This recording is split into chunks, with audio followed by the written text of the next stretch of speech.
Good morning on a cold, frosty, foggy day. Welcome to the show. It's Tuesday. It's the 10th of June. There you are. You see, 10 days of winter are gone already.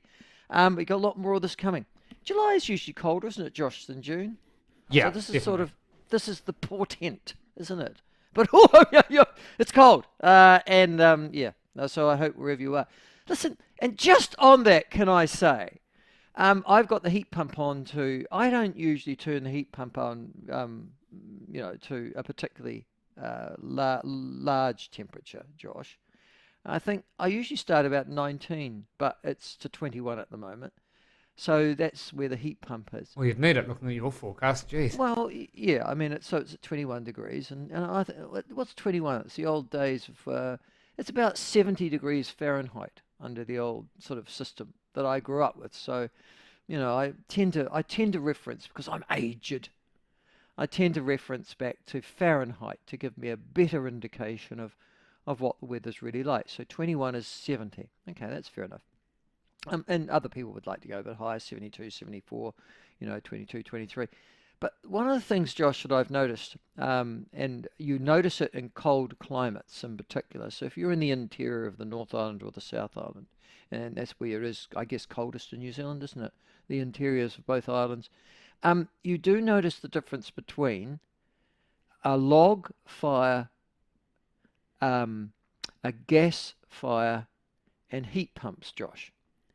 Oh, And yeah, all I can definitely. say is if the future of New Zealand is heat pumps, we are going to freeze, Josh.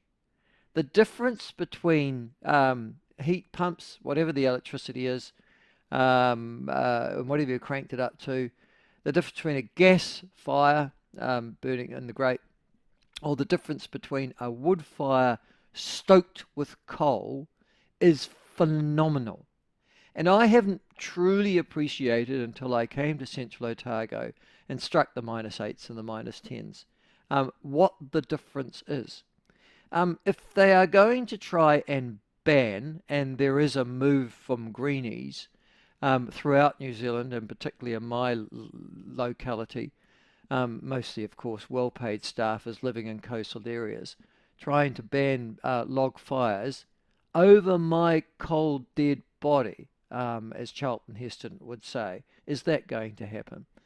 I'm a huge believer in coal, love it. It's been given to us by God, and also by dead creatures long time ago.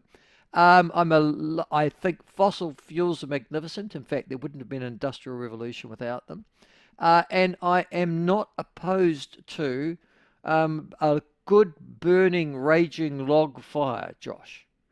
But if the Nothing better than a future of log New fire in the middle Zealand, of winter. if the future of New Zealand is heat pumps, Josh, bugger off. That's all I will say.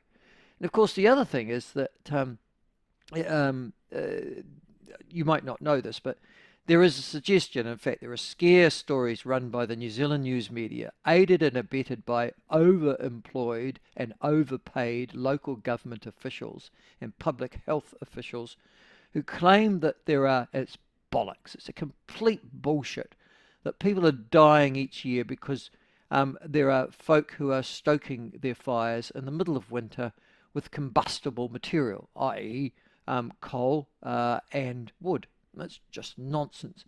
And then they take a series of readings, and you won't know this, but unfortunately I do, have sitting on a regional council. They take a series of readings and they say, oh my God, this particular airshed or locality or region or town has exceeded the World Health Organization, no, the World Health Organization standards by X, which we now are going to extrapolate that to mean that 10,000 people will be dropping dead in the street over the next year from respiratory disease, which is garbage, of course, but there you go. And you'll hear, and you will have heard, there wouldn't be a person that I'm talking to now who hasn't heard that story about how many deaths in New Zealand are caused by smoky air, mostly combustible burning material in the middle of winter. And there is a great movement to try and get, and particularly in central Otago, I imagine in central Canterbury as well, all log burning and wood burning and combustible burning type of heating devices removed completely. Um, yes, but here's something that you might not know. They do those air quality tests at the worst possible place in a town at the worst possible time. Now, no, I kid you not. It's designed, those air tests or those air quality tests, to be done at the worst possible location at the worst possible time. So if you can go to the little dip in wherever your little town or locality is, and say maybe 11 o'clock at night, maybe 12 o'clock at night when it's just settled and everything, and everyone's inside, they'll take that reading and say that that is the reading of the air quality in that particular town, and oh my God, 50 people will die in Milton or Arrowtown or Cromwell or somewhere along those lines this year as a consequence. I kid you not. And you will read those stories all the time, and you'll hear them. They'll be lovingly translated by a whole series of stupid people, mostly journalists, living in coastal areas, and who don't know what it's really like to be cold. But it's not true. No one goes outside in any of those localities I've described unless they're selling drugs in a public fairground somewhere. Oh, sorry, a public ground or a public toilet somewhere. No one goes outside at 11 or 12 o'clock at night, and they certainly don't decide to go and run around and breathe as much air as they can in from the worst affected street or location in that particular town or airshed. I mean, it just doesn't happen.